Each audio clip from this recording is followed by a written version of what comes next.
श्री सुखदेव जी कहते हैं, प्रिय परीक्षित, भगवान श्री कृष्ण सबके मन की बात जानते हैं। वे ब्राह्मणों के परम भक्त, उनके क्लेशों के नाशक तथा संतों के एकमात्र आश्रय हैं। वे पूर्वोक्त प्रकार से उन ब्राह्मण देवताओं के साथ बहुत देर तक बातचीत करते रहे। अब वे अपने प्यारे सखा उन ब्राह्मण से तनिक मुस्कुराकर विनोद करते हुए बोले।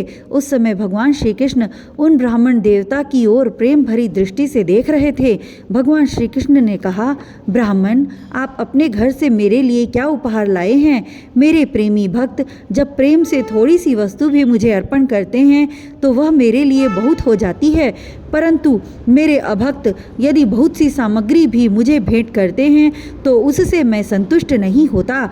जो पुरुष प्रेम भक्ति से फल फूल अथवा पत्ता पानी में से कोई भी वस्तु मुझे अर्पित करता है तो मैं उस शुद्ध चित्त भक्त का वह प्रेमोपहार केवल स्वीकार ही नहीं करता बल्कि तुरंत भोग लगा लेता हूँ। परीक्षित, भगवान श्री कृष्ण के ऐसा कहने पर भी उन ब्राह्मण देवता ने लज्जावश उन लक्ष्मीपति को वे 4 मुट्ठी चिवड़े नहीं दिए। उन्होंने संकोच से अपना मुंह नीचे कर लिया था। परीक्षित, भगवान श्री कृष्ण समस्त प्राणियों के हृदय का एक एक संकल्प और उनका अभाव भी जानते हैं। उन्होंने ब्राह्मण के आने का कारण, उनके हृदय की बात जान ली। अब वे विचार करने लगे कि यह मेरा प्यारा सखा है, दूसरे इसने पहले कभी लक्ष्मी की कामना से मेरा भजन नहीं किया है। इस समय यह अपनी पतिव्रता पत्नी को प्रसन्न करने के लिए उसी के आग्रह से यहाँ आया है। अब मैं इसे ऐसी संपत्ति दूंगा जो देवताओं के लिए भी अत्यंत दुर्लभ है।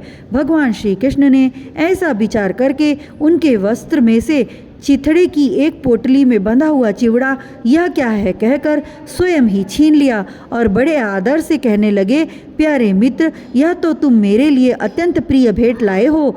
ये चिवड़े न केवल मुझे बल्कि सारे संसार को तृप्त करने के लिए पर्याप्त हैं। ऐसा कहकर वे उसमें से एक मुट्ठी चिवड़ा खा गए और दूसरी मुट्ठी ज्यों ही भरी त्यों ही रुक्मिणी जी के रूप में स्वयं भगवती लक्ष्मी जी ने भगवान श्री कृष्ण का हाथ पकड़ लिया, क्योंकि वे तो एकमात्र भगवान के परायण हैं, उन्हें छोड़कर और कहीं जा नहीं सकती थी। रुक्मिणी जी ने कहा, विश्वात्मन, बस मनुष्य को इस लोक में तथा मरने के बाद परलोक में भी समस्त संपत्तियों की समृद्धि प्राप्त करने के लिए यह एक मुट्ठी चिवड़ा ही बहुत है, क्योंकि आपके लिए इतना ही प्रसन्नता का हेतु बन जाता है। परीक्षित, ब्राह्मण देवता उस रात को भगवान श्री कृष्ण के महल में ही रहे। उन्होंने बड़े आराम से वहाँ खाया पिया और ऐसा अनुभव किया मानो मैं वैकुंठ में ही पहुँच गया हूँ। भक्त परीक्षित, श्री कृष्ण से ब्राह्मण को प्रत्यक्ष रूप में कुछ भी न मिला, फिर भी उन्होंने उनसे कुछ मांगा नहीं। वे अपने चित्त की करतूत पर कुछ लज्जित से होकर भगवान श्री कृष्ण के दर्शन जनित आनंद में डूबते उतरते अपने घर की ओर चल पड़े। वे मन ही मन सोचने लगे, अहो कितने आनंद और आश्चर्य की बात है। ब्राह्मणों को अपना इष्ट देव मानने वाले भगवान श्री कृष्ण की भक्ति, ब्राह्मण भक्ति आज मैंने अपनी आंखों से देख ली। धन्य हैं जिनके वक्षस्थल पर स्वयं लक्ष्मी जी सदा विराजमान रहती हैं। उन्होंने मुझ अत्यंत दरिद्र को अपने हृदय से लगा लिया।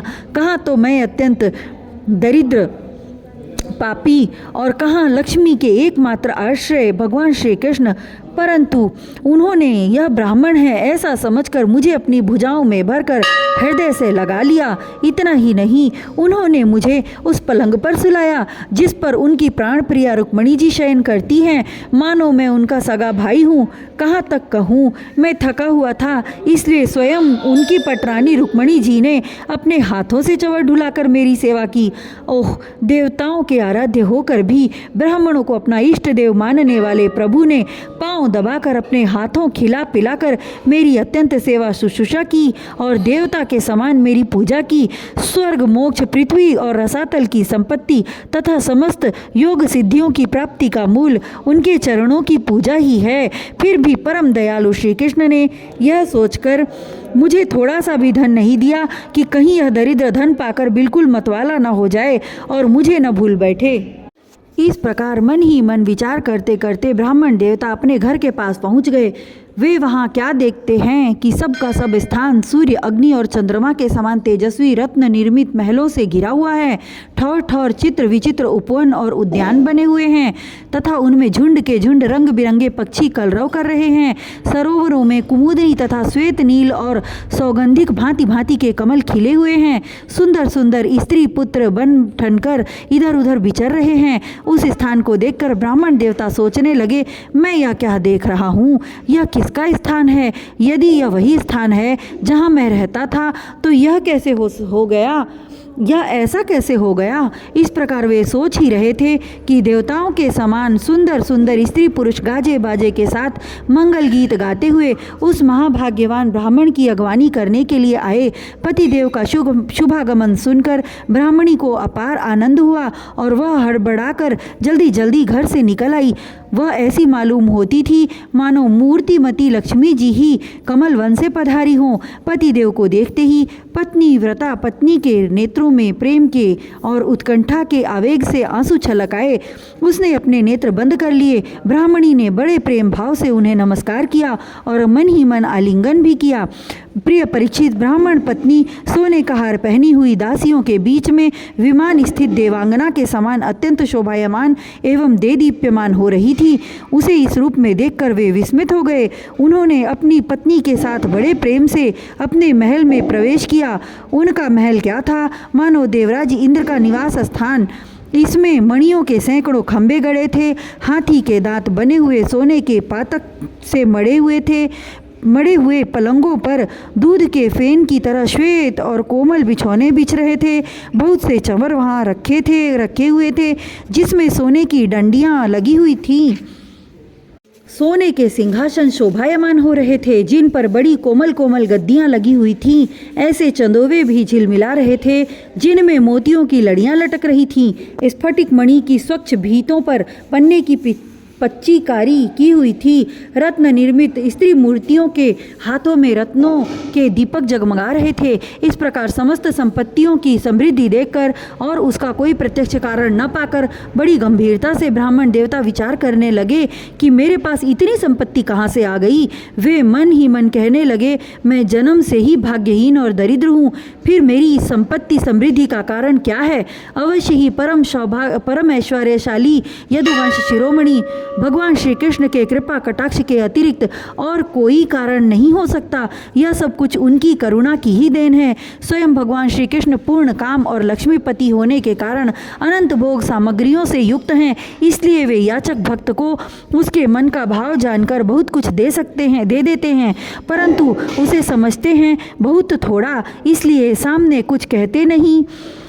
मेरे यदुवंश शिरोमणि सखा श्याम सुंदर सचमुच उस मेघ से भी बढ़कर उदार हैं जो समुद्र को भर देने की शक्ति रखने पर भी किसान के सामने न बरसकर उसके सो जाने पर रात में बरसता है और बहुत बरसने पर भी थोड़ा ही समझता है। मेरे प्यारे सखा श्री कृष्ण देते हैं बहुत पर उसे मानते बहुत थोड़ा हैं और उनका प्रेम भक्त यदि उनके लिए कुछ भी कर दे तो वे उसको बहुत मान लेते हैं।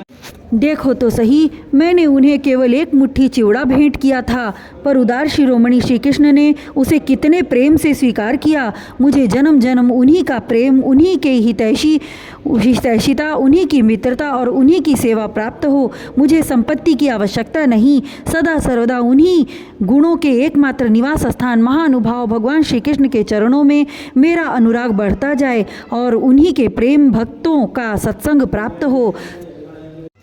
अजन्मा भगवान श्री कृष्ण संपत्ति आदि के दोष जानते हैं। वे देखते हैं कि बड़े बड़े धनियों का धन और ऐश्वर्य के मद से पतन हो जाता है, इसलिए वे अपने अदूरदर्शी भक्त को उसके भाग मांगते रहने पर भी तरह तरह की संपत्ति, राज्य और ऐश्वर्य आदि नहीं देते। यह उनकी बड़ी कृपा है। परीक्षित, अपनी बुद्धि से इस प्रकार निश्चय करके वे ब्राह्मण देवता त्यागपूर्वक अनासक्त भाव से अपनी पत्नी के साथ भगवत प्रसाद स्वरूप विषयों को ग्रहण करने लगे और दिनों दिन उनकी प्रेम भक्ति बढ़ने लगी। प्रिय परीक्षित, देवताओं के भी आराध्य देव भक्त भयकारी यज्ञपति सर्वशक्तिमान भगवान स्वयं ब्राह्मणों को अपना प्रभु, अपना इष्ट देव मानते हैं, इसलिए ब्राह्मणों से बढ़कर और कोई भी प्राणी जगत में नहीं है। इस प्रकार भगवान श्री कृष्ण के प्यारे सखा उस ब्राह्मण ने देखा कि यद्यपि भगवान अजीत हैं, किसी के अधीन नहीं हैं, फिर भी वे अपने सेवकों के अधीन हो जाते हैं, उनसे पराजित हो जाते हैं। अब वे उन्हीं के ध्यान में तन्मय हो गए। ध्यान के आवेग से उनकी अविद्या की गांठ कट गई और उन्होंने थोड़े ही समय में भगवान का धाम, जो कि संतों का एकमात्र आश्रय है, प्राप्त किया। परीक्षित, ब्राह्मणों को अपना इष्ट देव मानने वाले भगवान श्री कृष्ण की इस ब्राह्मण भक्ति को जो सुनता है, उसे भगवान के चरणों में प्रेम भाव प्राप्त हो जाता है और वह कर्म बंधन से मुक्त हो जाता है।